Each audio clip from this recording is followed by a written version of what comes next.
Typically, the base map of Crusader Kings 3 looks a little something like this. It includes Europe, the Middle East, India, much of Northern Africa, Siberia, and Mongolia. Many players are used to the map looking like this. And in fact, most players find themselves restricted even further to just Europe. They don't even play in Africa or India or any other such regions. The Asia Expanded mod adds this strikingly familiar part of the map to the game. This is a part of the map I've wished was in base Crusader Kings for a long time. As a person who absolutely loves Chinese and Japanese history, as well as the history of regions like Manchuria and Mongolia, it's always been a little saddening that you can play a place like Mongolia, yet it's only about half of the actual region of Mongolia. China is a very large, wealthy nation. It's gone through multiple warring states periods, and has had many dynasties rule over it over the course of its history. You could equate it to, say, the Roman Empire, but if the Roman Empire didn't fall apart. Now, I say that, the thing is, this edition of China doesn't exactly exist anymore. I won't get too much into modern China, because I don't want the CCP to send an assassin to my house, but basically, very interesting region, very rich. Now, what exactly happens when you have a super rich area? Well, naturally, people want that money, right? What life's all about, eh? Acquiring money. Good old capitalism. You probably noticed, because I kept forgetting to hide my UI a second ago, and I don't want to re-record my start of this video. I'm going to be playing a certain somebody today. I've played Haesteinn before on this channel. If you've been watching for a while, you know he's my favorite character. I'm not even going to get into an explanation on why he's my favorite. If you want that kind of thing, go watch my India videos. Speaking of, the Haesteinn and India series might be halting because I tried to record the last half of a new video and it ended up corrupting the footage because I didn't have enough memory on my PC, which was a very dumb thing on my part. The main reason that happened is that I kept forgetting to delete videos after recording them. So I just had a bunch of space used up. I'm sorry about that. But anyways, let's get into this. I've learned my lesson as to how to play Haesteinn. We're going to start out by conquering Aguilari, so that we can build the silver mine there. Yoink. I'm realizing now I didn't actually say what the challenge was. Basically, China has money. Haesteinn likes money, right? Makes sense, right? Haesteinn hears about China somehow. Haesteinn's gonna go to China. The goal is to invade China, form a hybrid culture. I want to convert to Confucianism, because that's in the game. I like Confucianism. Like, Taoism's cool and all, but I think it'd be fun to convert to Confucianism. But yeah, basically hybrid, Chinese, Norse culture is the plan. Main reason I'm doing this, I'm like 90% sure nobody else has done a Haesteinn in China thing. I know that someone did Haesteinn in Japan, which was my original idea that I was going to do. And Haesteinn in India has apparently been done by a lot of people, including myself, to the point that Haesteinn in India has been done by so many people that after I made that video, I honestly was kind of just surprised when I went and I looked up the title of my own video just to see how it would show up in search results, and there were many, many other people who had done the same thing. I guess explains why that video has so many views and all my other videos don't. But hey, maybe this will reverse that. Maybe the Haesteinn fanatics will come out of the woodwork. Yeah, compared to my original Haesteinn game, where it was like... My original Haesteinn game took like half an hour to get to where I'm at now. Probably more, actually. of just plotting out where to go. Now I know exactly where to go, the faster ways to do it. It's very nice. It's been a while since I've like done a proper Haesteinn game, and I figure it's just a nice treat to give this channel every now and then. Get our view count up, you know what I mean? Always on that grind sit. God, I hate myself for saying what I just said. We're at the Andaman Islands now. We're getting real close to China. Gonna conquer into the... I'm gonna just say this island's a part of the Philippines. I might be wrong. Let's hope I'm not wrong. From here, I'm going to do a Varangian adventure into Taiwan. Why not? Let's take these little islands off the coast.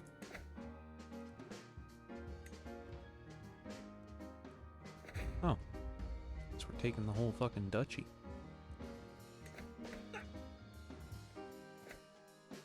Easy dub. Looks like China's in a civil war too, so we might actually have an opportunity to jump in there. We have our island and our money.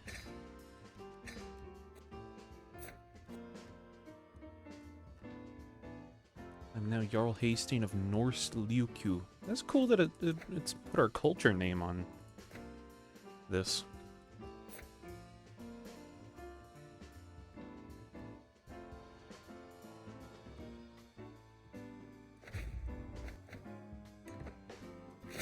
Trying to take the kingdom of Jiangnandong, which is this coastal area here. And I just need to hope that the Chinese army doesn't stop fighting that rebellion up there, which they're actually losing against. So we're kind of doing the vulture play style again. It's just this time they're fighting themselves. But yeah, Chinese history... Ooh, Charles died. Chinese history is just amazing. Like, all the different dynasties, I just love. You go all the way back to, like, the Zhe dynasty that is supposedly just not real. Or, like, the Ming dynasty is amazing, or the Qing dynasty. First battle against Chinese soldiers is a fucking... Oh, that was a mess. Oh, China, you fucking sad boy. We're still called Norse Liukyu. We gotta get enough money to make Jiangnandong. That's the thing. China has special units that are pikemen, and that could be really good if your enemies use cavalry. But, you know, like if you're fighting against, say, the Mongols, works really well. But things like Varangian veterans, heavy infantry, counter that. They counter the Chinese pikemen. So the Vikings just absolutely mop the floor with Chinese soldiers. Got the jungle stalker trait. I mean, there's not much jungle in China, but I'll take it, man. That's cool to see on Haesteinn. And we are now the king of Jiangnandong. Oh, look at this court. Yeah, this mod is really well made.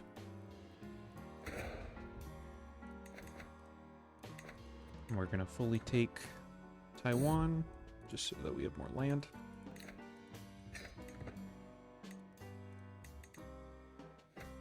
And I'm going to convert to...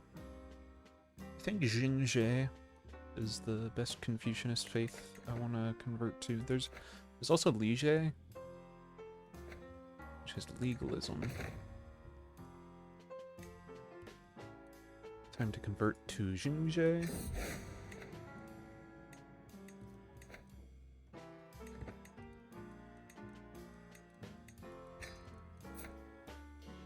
Oh, that's so weird. Orm, and he's my court chaplain. Some zealous fucking Norse Confucianist. Time has come to enact my final plan as Haesteinn is getting a little too old. Actually, we're gonna medicine focus him the moment that we can, just to get him to live a little longer. But the plan is to swear fealty to the Tang. You'll see why. Now, I went down the stewardship focus a little bit. Now we can claim the throne of this little kid. Soon Haesteinn is going to somehow come up with a sheet of paper that says he's related to the previous emperor. We don't know how. He just is, okay?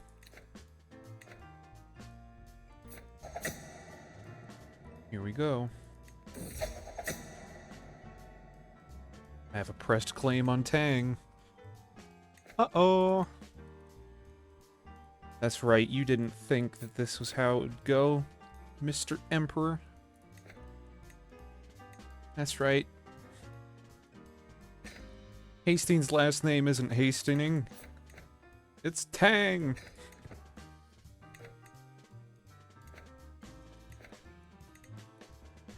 Here we 230% power.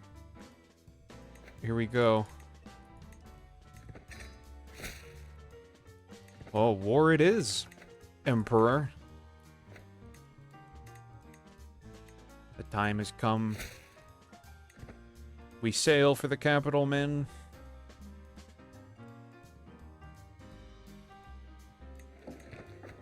God, Haesteinn is sieging down the capital of the Tang dynasty.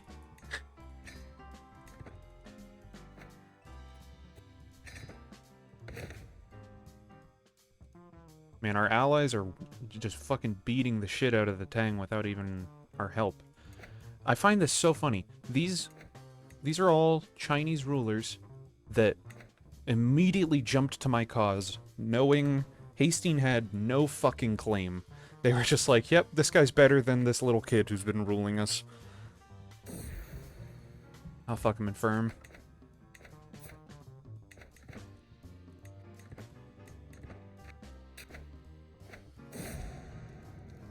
And my son died. Fuck. Not too big a deal. This is all about Haesteinn anyway, as always.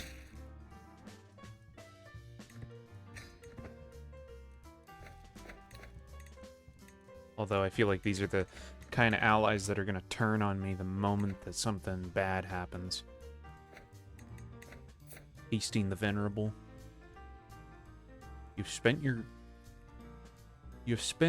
in a Gothly way earning your trust. Haesteinn, did you just have a stroke? And we've captured the Emperor. Wait. Oh! That's an Empress. Okay, I thought we captured a dude. Oh, okay. But I am now High King Haesteinn of Tang. Long live the High King. Why is it still called Tang if I'm Haesteinn? You know what? You know what? Just because it's typically named after the dynasty, we're gonna name it Hastening in a second here.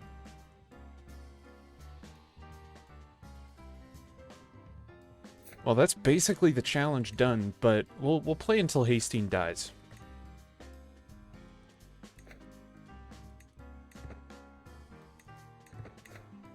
Oh, the Great Wall of China's in the game. Awesome.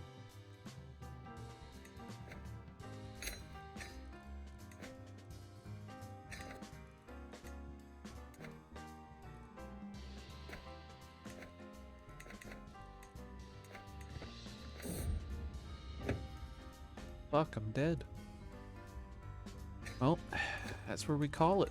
So, Haesteinn died at the age of 97. His heir is Starkather Svensson, who is a 10-year-old. Yeah, this empire's gonna last real long. This was a really fun challenge. I really enjoyed this. If you enjoyed it, like, subscribe, comment. Tell me if you want more of this kind of stuff. I really like my Haesteinn videos, I'm not gonna lie.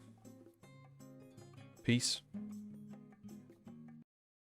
You thought the video was over? Well, surprise, motherfucker, it's me, future Vincenzo Bobenzo. As of the making of this video, we're now monetized, so if you want to support the channel, and you have the capacity to do so, go ahead and hit the join button below. We have a range of prices that fit just about anybody, so if you want to chip in to this channel and help me grow, I really appreciate it. No, go on, shoot, get back to what you're doing, you silly goose.